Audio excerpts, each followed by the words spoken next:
शरीर को नजरअंदाज कर देते हैं। आप चर्च में गीत गा सकते हैं पर शरीर की लड़ाई को हार सकते हैं। कई लोग वचन तो पढ़ते हैं लेकिन उस लड़ाई को समझ नहीं पाते। लोग अच्छे काम करते हैं, सेवकाई करते हैं, लेकिन उस लड़ाई को झेल नहीं पाते। जैसे ही आप प्रार्थना करना शुरू करते हैं आपका शरीर आपको भटकाने लगता है। आखिर क्यों? क्योंकि प्रार्थना ही शारीरिक कार्यों की मृत्यु है। प्रार्थना ही आपके शारीरिक स्वभाव को कमजोर करती है और अगर शारीरिक कार्य कम होते जाए तो बिल्कुल सही। मैं अपने एक मित्र को जानता हूँ जो कहते हैं शरीर बस बहुत हो गया। वो अपने शरीर से बात करते हैं, शरीर समर्पित हो जाओ, समर्पण सीखो, और वो इस तरह प्रार्थना करना शुरू कर देते हैं। और यही तो महत्वपूर्ण कुंजी है। इसी तरह हम आत्मा में एक होते जाते हैं। क्योंकि आत्मा मजबूत होती है तो शरीर कमजोर होता है।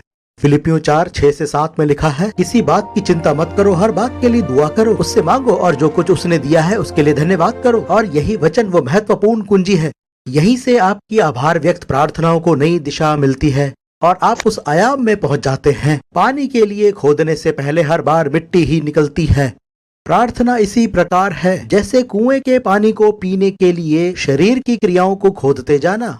और जब आप अपनी शारीरिक चिंताओं को प्रभु पर डाल देते हैं तो फिर परवाह ना करें, क्योंकि चिंता प्रार्थना के प्रति शरीर की शक्तिहीन जालसाजी है। जब मैं दुआ कर रहा हूँ तो विश्वास में बातें कर रहा हूँ। गहरी बात है। मैं चाहता हूँ आप कैमरा में से दोबारा कहें। चिंता प्रार्थना के प्रति शरीर की शक्तिहीन जालसाजी है। चिंतामय प्रार्थना शारीरिक प्रार्थना होती है।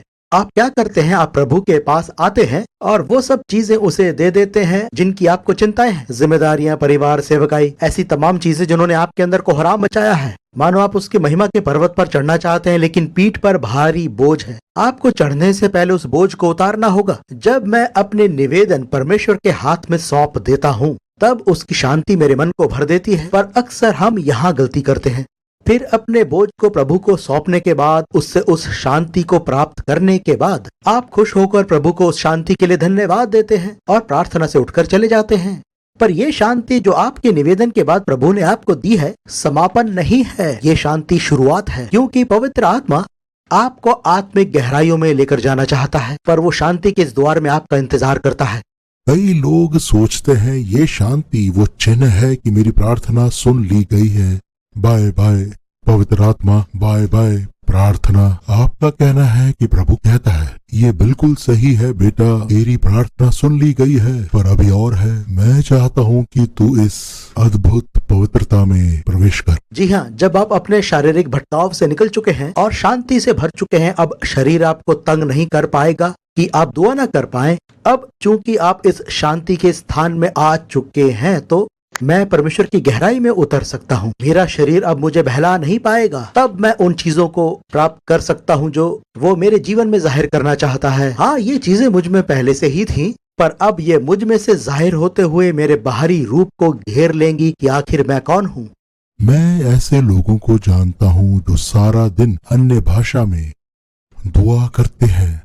कई ऐसे बार लोग तो हैं। मैं अपना सर खुजाते हुए पूछता हूँ कोई ऐसा कैसे कर सकता है। वो भी अपना सर खुजाते हुए कहते होंगे कि अगर आपने परिणाम का तजुर्बा लिया और उस आनंद का अनुभव लिया जिसका मैं तजुर्बा करता हूँ जब मैं आत्मा में गहराई में उतर जाता हूँ, आप भी ऐसा ही करेंगे। अन्य भाषा में दुआ करना एक ऐसा अद्भुत हथियार है जो परमेश्वर ने हमें प्रार्थना के लिए दिया है। रोमियो 8:26 में एक बहुत चौंका देने वाली बात लिखी है कि पवित्र आत्मा आहें भर कर हमारे लिए दुआ करता है परमेश्वर की मर्जी के अनुसार। तो वो आवेश से भरकर मेरे लिए दुआ करता है, मेरे हृदय को परमेश्वर के वचन की ओर झुकाते हुए कि मेरा खिंचाव परमेश्वर की ओर रहे। लोग बाग अक्सर पूरे संसार में जाते हैं और चाहते हैं कि परमेश्वर के महान जन उन पर हाथ रखकर उनके लिए दुआ करें। ये बेशक अच्छी बात है, पर सोचिए पवित्र आत्मा खुद आप पर अपना हाथ रखना चाहता है और इसके लिए जरूरी है कि आप अन्य भाषा में दुआ करें।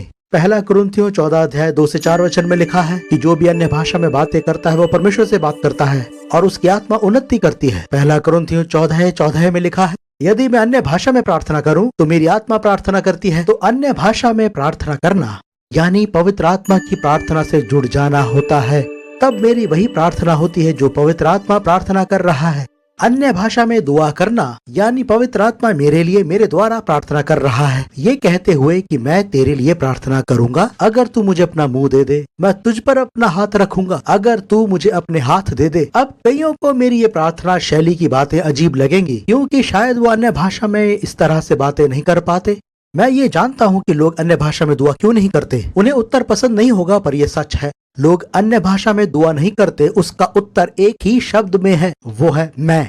यहाँ मैं यानी घमंड या अहंकार नहीं, मैं यानी संदेह, चिंता, डर, अधिक सोचना, इस तरह की बातें। लोग जब इस तरह के वरदान पाना चाहते हैं तो उनका मन कहता है ये तो मैं ही हूँ, शायद ये परमेश्वर नहीं है, कहीं ये परमेश्वर की मर्जी के खिलाफ तो नहीं। हमारा शरीर इस तरह की अड़चन पैदा करना चाहता है और हम इस वरदान को पाने से चूक जाते हैं। यहाँ मैं आपको एक कहानी बताना चाहता हूँ। एक आदमी अपनी बेटी को दुआ करना सिखा रहा था। हर रात वो उसे दुआ करना सिखाता। फिर एक दिन उसने सोचा कि अब इसे खुद ब खुद प्रार्थना करनी चाहिए ताकि वो खुद परमेश्वर से बात करे। तो एक रात वो चुपचाप दरवाजे के बाहर से सुनता रहा कि वो क्या दुआ करती है। वो दुआ नहीं कर रही थी, बल्कि वो गा रही थी ABCDEFG।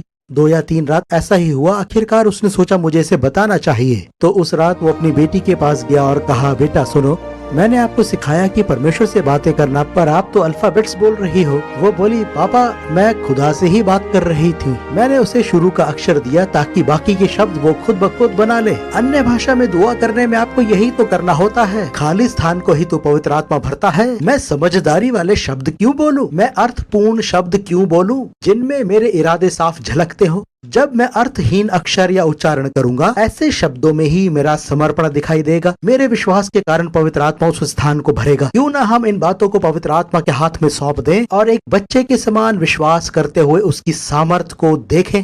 जब इस आत्मिक वरदान को प्राप्त करने की बात होती है तो हमें इस सोच को बदलना होगा कि ये हमारे नियंत्रण में नहीं होता। यही सबसे बड़ा प्रकाशन है जो आपको समझना चाहिए कि आप हमेशा इस वरदान को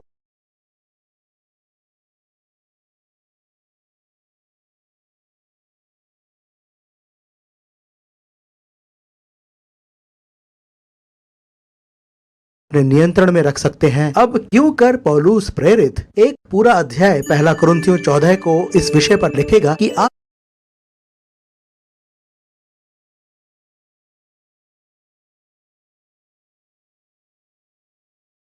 आत्मिक वरदान को कैसे नियंत्रण में रख सकते हैं। इस बारे में आप ज्यादा ना सोचें, विश्लेषण ना करें, ज्यादा पूछताछ ना करें। यीशु ने कहा, अगर तुम पवित्र आत्मा मांगोगे तो तुम्हें और कुछ नहीं मिलेगा। उस पर, उसके वचन पर भरोसा करें। आप बस अक्षर का उच्चारण करें। आपके विश्वास भरे शब्द निकलते ही पवित्र आत्मा आएगा और अर्थ भरेगा। हम जो कुछ आत्मा में करते हैं वो हमारी परमेश्वर के साथ भागीदारी है, व्यवहारिक और ईश्वरीय बातों का मिश्रण है। अगर आप कठिन कार्य करेंगे तो परमेश्वर असंभव कार्य करेगा। मैं चाहता हूँ आप दुआ करें कि हम सबों पर परमेश्वर की उपस्थिति उतरे, कि हम इस एकता के लिए भूखे और प्यासे हो जाएं, आत्मा के लिए समर्पित हो जाएं। हे पिता, यीशु के नाम में मैं उनके लिए दुआ करता हूँ जो इसे स्वीकार कर रहे हैं कि उनके हृदय तेरी आग से भर जाएं। तूने अपने वचन में कहा, तू हमारे हृदय को पवित्र आत्मा की अग्नि और यीशु के प्रेम से भर सकता है। मैं अब तुझसे यही चाहता हूँ कि तेरी अग्नि उतरे। आप में से कई इसे प्राप्त कर रहे हैं। आप में से कुछ एक गर्मी को महसूस कर रहे हैं और कुछ एक करंट को महसूस कर रहे हैं। बिल्कुल मत डरिए, ये पवित्र आत्मा की उपस्थिति है। ये पवित्र आत्मा का सच है। यीशु के नाम से उसे प्राप्त कर ले। हे पिता, यीशु के नाम में ये सब तेरी स्वर्गीय सामर्थ्य का आभास कर सके। इन्हें ताकतवर कर और आत्मिक इच्छाओं के लिए इनके हृदय को प्रज्वलित कर। उनकी कल्पनाओं से परे उन्हें ले जा और उन्हें पवित्र आत्मा की गहराई में डुबा ले। यीशु के नाम में मांगते हैं। आपने मेरे साथ विश्वास किया है, कहें आमीन। आमीन। Order now and get David Hernandez brand new